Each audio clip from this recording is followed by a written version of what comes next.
Tayo ng apple cider vinegar sa paa ng aso. Yan. Meron tayong normal water. Then, buhusan natin siya ng vinegar.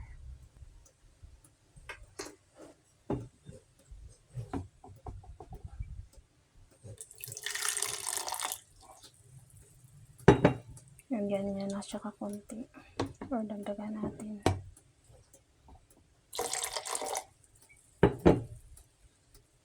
Yan.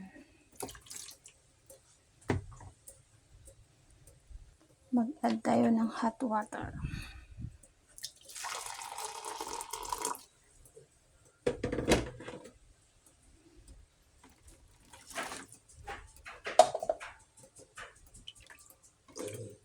Yan, para magiging warm siya.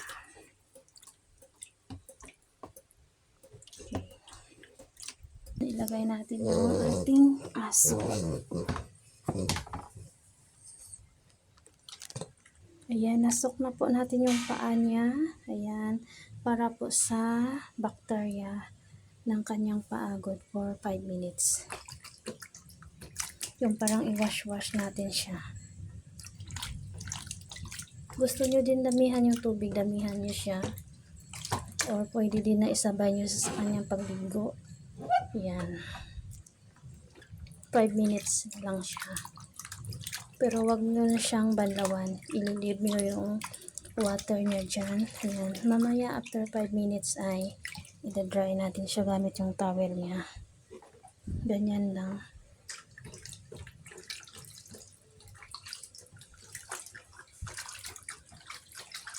Minimix-mix ko lang yung yan, water at saka cider vinegar or rice vinegar or normal vinegar para sa bakterya ng ating aso sa kanilang leg. Ayan, mabait naman pala siya kahit hindi natin igalaw-galawin yung kanyang paa at saka yung tubig. Ayan, tumatayo lang siya dyan, nakikinig hanggang kailan siya dyan paalisin. Yan, still mayroon siyang kon kasi kinakagat niya yung kanyang paa eh. Yan. Aywan ko siguro Makati or ano na yun, oh, parang nagsishake yung body niya. And come here. Come here na. Come out. Okay, come out.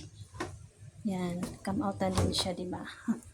Makinig siya. Ayan, pupunasan na natin. Ganito kasi yung po niya. Yan, namumula-mula kasi. Kaya mayroong mga bakterya yan siya. So, kaya binababad natin siya sa langgaw na may warm water. And i-dry natin siya. Ganyan lang.